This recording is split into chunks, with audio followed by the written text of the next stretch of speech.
شاہد خاقان عباسی ہو گئے، آپ ہو گئے، محمد زبیر صاحب ہو گئے، تو یہ بھی کچھ بیانیہ ہے کہ یہ بھی قائم کیا گیا کہ شاہد خاقان عباسی اور محمد زبیر کو بالکل سائڈ لائن کر دیا گیا، یہ مفتاح اسماعیل صاحب کے ساتھ ایک گروپ ہے، تو یہ کیا بات ہے، اس میں کتنی صداقت ہے کہ الگ ایک آپ کا گروپ بن گیا؟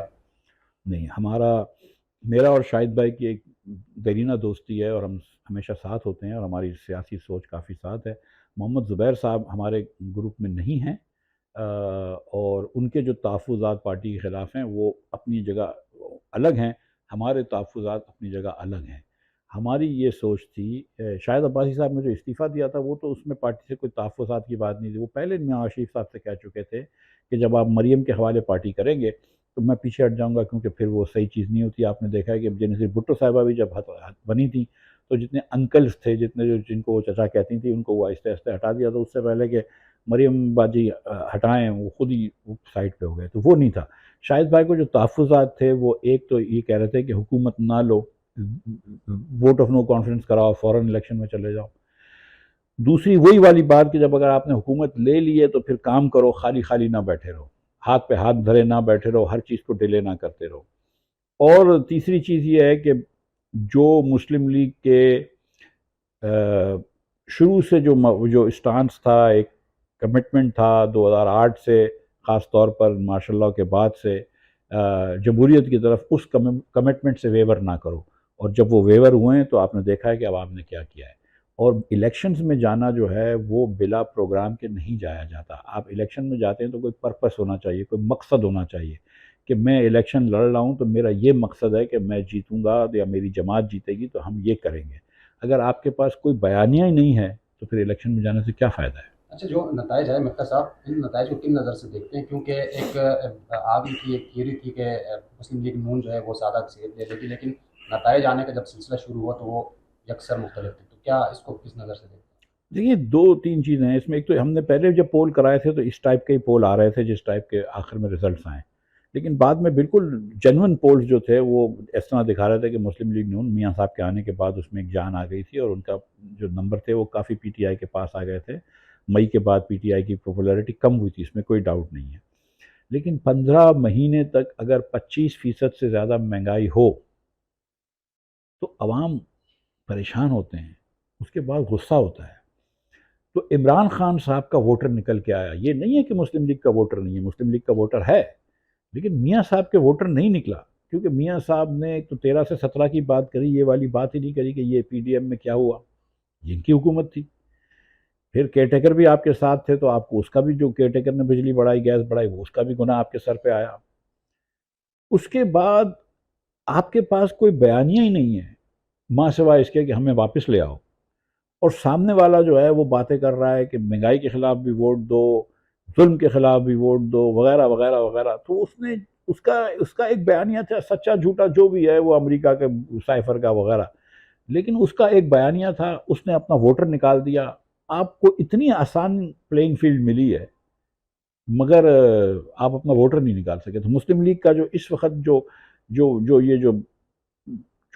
ڈبہ بیٹھا ہے، سچی بات ہے وہ اس لیے کہ مسلم لیگ جو ہے وہ چیز نہیں کر سکی جو ایک بڑی سیاسی جماعت کو کرنی چاہیے تھی۔ نمبر ایک، بیانیہ بنائے اور مقصد دکھائے کہ ہمارا یہ مقصد ہے حکومت میں آنے کا، ہم اس لیے نہیں حکومت میں آنا چاہتے کہ ہم کو طاقت چاہیے یا پاور چاہیے یا حکمرانی چاہیے، ہم اس لیے حکومت میں آنا چاہتے ہیں کہ ہم فلاں کریں گے، یہ نہیں کہ ہم نے پیسے کیا کیا تھا ہم اب کریں گے، کیونکہ جو پہلے آپ نے 90 کی دہائی میں کیا، اور ہم سب کہتے ہیں کہ 91 سے 93 کا میاں صاحب کا دور سنہری ترین دور تھا، لیکن جو آپ نے کیا اس وقت تو پاکستان سے 80% بچہ پیدا ہی نہیں ہوا تھا، ووٹر پیدا ہی نہیں ہوا تھا، تو آپ نے آگے جا کے آپ کیا کریں گے وہ بیانیہ مسلم لیگ کے پاس نہیں تھا۔ تو عمران خان نے جو بیانیہ اپنا رکھا سامنے اور جو 16 مہینے کا عرصہ گزرا، تو آپ کیا سمجھتے ہیں کہ وہ تو جو عدالتی فیصلے ہوئے، جو بھی معاملات ہوئے، تو یہ بھی ایک فیکٹر تھا کہ عمران خان کو ایک حکومت لے لی گئی، اگر حکومت کرنے دی جاتی شاید نتائج کچھ اور ہوتے، تو اس 16 مہینوں کو آپ ان تناظر میں کیسے دیکھیں؟ ظاہر ہے جب دیکھیں رشیا یوکرین کی جنگ ہوئی، پیٹرول مہنگا ہو گیا دنیا میں، آئی ایم ایف سے آپ نے بات کرنا چھوڑ دی، تو یہاں پہ مہنگائی ہونا تو ضروری تھی، عمران خان صاحب بھی ہوتے تو مہنگائی ہوتی، لیکن آپ نے عمران کے بیانیے کا ٹھیک جواب نہیں دیا۔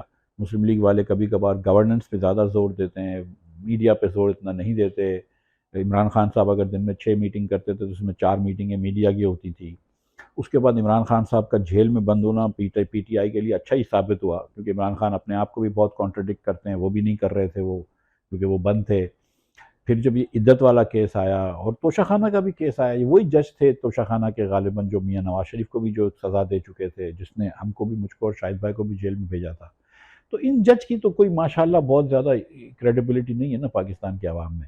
لیکن جو عمران خان صاحب کرتے تھے میاں صاحب کے اوپر، یا اس وقت جب حکومت کے اور ادارے کرواتے تھے، کہ دن رات میڈیا پہ عمران خان صاحب جو وہ نواز شریف کو برا بھلا کہتے رہتے تھے، یہ فیل ہوئے کیئر ٹیکر یا مسلم لیگ نون والے. میں کہوں گا کہ عمران خان کا میڈیا پہ وہ نہیں بتایا آپ نے کہ بھائی یہ توشہ خانہ کی گھڑیاں جو ہے، وہ لوگ بولتے ہیں پتہ نہیں کیا ہوا ہے، لیکن آپ یہ بتا تو سکتے ہیں نا کہ توشہ خانہ کی گھڑیاں نہ صرف آپ نے 20 پیسوں میں دی، 20 روپے کے 20 پیسے دیے، جو کہ چلو قانونی طور پہ جائز ہے، لیکن آپ نے اس گھڑی کی ویلیو بھی کم دکھائی، کہ آپ نے انگوٹھیاں لی ہیں بزنس مینوں سے، آپ نے 190 ملین پاؤنڈ واپس کیے ہیں بزنس مینوں سے. سو کورٹس کے اوپر پاکستان کی عوام کو اتنا بھروسہ نہیں ہے، سچی بات ہے، جھوٹ کیوں اس میں بولنا. لیکن آپ لوگوں کے سامنے حقائق رکھنے میں وہ ناکام ہوئے، اور ایک مرتبہ نہیں، آپ کو 1000 مرتبہ حقائق رکھنے پڑتے ہیں، سوشل میڈیا پہ رکھنے پڑتے ہیں. اب آدھے تو لوگ ٹی وی دیکھتے نہیں ہیں، تو یہ سب چیزیں کرنے میں پی ڈی ایم پیچھے رہ گئی. اچھا، کمشنر راولپنڈی نے آ کر بیان دیا کہ نتائج جو ہیں وہ بوگس ہیں، اس کو کس نظر سے دیکھتے ہیں؟ وہ الیکشن متنازع تو یعنی سرکاری ایک موقف سامنے آ گیا. سرکاری موقف تو نہیں ہے، وہ ایک آدمی کی رائے ہے، لیکن اوبویسلی وہ آدمی کمشنر ہے اور اس نے بہت ایک بڑی بات کی ہے. اس بات کا اس بات کی تہہ تک پہنچنا ضروری ہے. کمشنر صاحب کو سپریم کورٹ کو بلانا چاہیے اور بولنا چاہیے کہ بھائی جو آپ جس بیسس پہ یہ بات کر رہے ہیں، ہم کو شواہد دو کہ آپ کو کس نے کہا تھا یہ الیکشن میں بےایمانی کرنے کا، اور آپ نے کس طرح بےایمانی کری ہے، اور اصل نمبر کیا تھے یہ بتائیں. تو یہ ساری باتیں کمشنر سے کرنا ضروری ہیں. یہ کمشنر صاحب کی جو بات ہے وہ ایک ہوا میں چھوڑ دینا صحیح نہیں ہوگا. یہ ویسی بات ہے کہ اگر آپ کو یاد ہے کہ ایک جج ارشد ملک صاحب تھے، اللہ ان کو جنت نصیب کرے، ان کا انتقال ہو گیا. انہوں نے کہا تھا کہ مجھے پریشر آیا تھا، اور انہوں نے کہا تھا میں تو چاہ رہا تھا کہ نواز شریف کو ناٹ گلٹی بولوں، لیکن میرے اوپر پریشر تھا. لیکن وہ بات کسی نے اٹھائی نہیں. لیکن ظاہر ہے کہ سب کے لوگوں کے اندر دلوں میں یہ بات تو آ گئی تھی نا کہ نواز شریف کو زبردستی آپ نے وہ کیا تھا. اسی طرح یہ ارشد، یہ جو ہے کمشنر صاحب، مجھے ان کا نام چٹھا صاحب، چٹھا صاحب نے جو بات کی ہے اس کی میرے خیال سے طے تک پہنچ لیں تو بہت زیادہ اچھا ہوگا. اور اگر 5-7 سیٹیں اس کی وجہ سے اوپر نیچے ہو جاتی ہیں تو وہ کوئی مسئلہ نہیں ہوگا. لیکن اب چونکہ کمشنر صاحب نے کہہ دیا، اور یہ بھی بات معلوم کرنی چاہیے کہ کمشنر صاحب کا الیکشن کے 10 دن بعد اچانک ضمیر کیسے جاگا ہے، کیونکہ 9ویں دن بعد یا 8ویں دن بعد تو وہ جو لوگ جیتے تھے ان کو فون کر کے مبارکباد دے رہے تھے. تو کمشنر صاحب جو تھے ان کا ضمیر جاگا ہے. میں خدا نخواستہ ان کے ضمیر پہ آواز نہیں اٹھا رہا ہوں، لیکن پاکستان میں اکثر وہ کہتے ہیں نا کہ بے خودی بے سبب نہیں غالب، کچھ تو ہے جس کی پردہ داری ہے. مفتی صاحب یہ بتائیے گا کہ کسی سیاسی جماعت میں جانے کا ہے ارادہ؟ کیونکہ ایک تو وہ خبر ہم نے خود ہی اس کو کر دیا تھا کہ فاروق ستار کے حوالے سے وہ ہوئی تھی، وہ خبر انہوں نے خود ہی ڈینائی کر دی کہ ہم مذاق میں بات کر رہے تھے. لیکن آپ کا اس وقت جو آج آپ انٹرویو دے رہے ہیں، ایک بلدیاتی نظام کو مضبوط بنانا، یہ ایم کیو ایم کا یعنی ان کی لائن ہے، ریڈ لائن ہے، وہ اسی بنیاد پہ الیکشن میں گئے تھے. تو کچھ ہیں آپ کے بھائی معاملات؟ میری کوئی ریڈ لائنیں نہیں ہیں، میری کوئی بلو لائنیں نہیں ہیں. میں ایک ادنا سا سیاسی ورکر ہوں جس کو تھوڑی سی معیشت کے بارے میں سمجھ ہے، ایک تھوڑا بہت کاروبار بھی چلایا ہے، تھوڑی سی تعلیم بھی ہے اس بارے میں. میرا کسی سیاسی پارٹی میں جانے سے نہ وہ سیاسی پارٹی کی گڈی چڑھے گی اور نہ اس کی ساکھ بیٹھ جائے گی. تو میرا تو اپنا ایک ذاتی وہ ہوگا، فیصلہ ہوگا. ابھی اس وقت میری سمجھ میں کچھ نہیں آ رہا ہے. تو یہ الیکشنز بھی میری سمجھ میں نہیں آ رہے تھے، اور جتنی سیاسی پارٹیاں تھیں ان کے پروگرام بھی میری سمجھ میں نہیں آ رہے تھے. میں پیچھے ہو کے بیٹھ گیا. میرا تو کوئی اتنا وزن نہیں ہے سیاست کے اندر کہ کوئی سیاست میں خلا پیدا ہو جاتا ہے. نہیں، آپ کی آواز میں دم ہے، آواز آپ کے لوگ سن رہے ہیں. یہ ہم تو نے آپ جیسے لوگوں کراچی کے لٹریچر فیسٹیول میں بھی لوگ آئے، آپ کو سنا لوگوں نے، تو اسی وجہ سے لوگ تجسس کا شکار ہیں کہ مفتاح صاحب اب کس طرف جا رہے ہیں. تو بھائی میرے آپ کے توسط سے، یہ تو آپ لوگوں کا پیار ہے میڈیا کے دوستوں کا، عمار بھائی کا، کہ مجھے کبھی کبھار بلا لیتے ہیں ٹی وی پہ اور چینلوں پہ اور نیٹ پہ.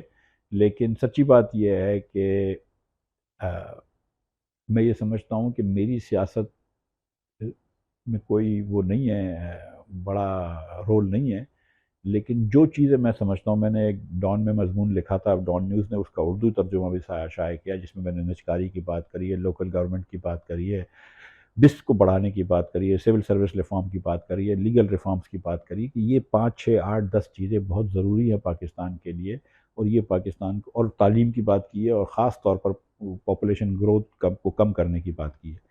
یہ میں ایک ایز اے پاکستانی سمجھتا ہوں کہ یہ چیزیں ضروری ہیں ملک کے لیے، یہ میں بات کر رہا ہوں۔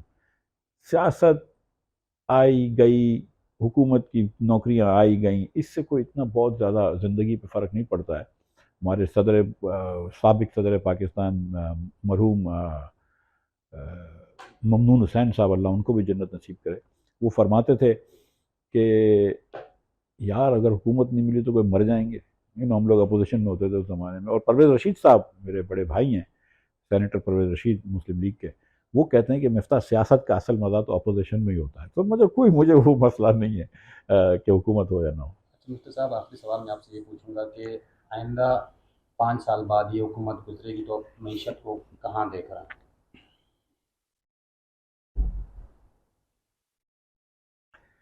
سوال، آخری سوال تو ہے لیکن بڑا مشکل سوال ہے۔ دیکھیے، پاکستان کے سامنے کئی شاہراہیں ہیں اس وقت، کئی روڈز ہیں۔ غلط سڑک پکڑنا بہت آسان ہے، اصل سڑک پکڑنا جو ہے وہ ذرا سا مشکل ہے۔ آپ سمجھ لیجیے کسی گھنٹہ گھر میں فیصل آباد کے کھڑے ہوں، یا ایسی جگہ پہ پہنچ گئے جہاں پہ 4 5 شاہراہیں، ایک ہی صراط مستقیم ہے، اور وہ صراط مستقیم یہ ہے کہ پہلے آپ IMF سے ایگریمنٹ کریں، مہنگائی کم کرنے کی کوشش کریں، صوبے کو مزید خود مختار بنائیں، لوکل گورنمنٹ کو اور بھی خود مختار بنائیں، آئینی ان کا پروٹیکشن دیں، بسپ کے اندر پیسے بڑھائیں تاکہ غریب لوگوں کو پیسے کم زیادہ ملیں، بسپ اپنے پاپولیشن گروتھ کریں، اور تعلیم کو اوپر دیں۔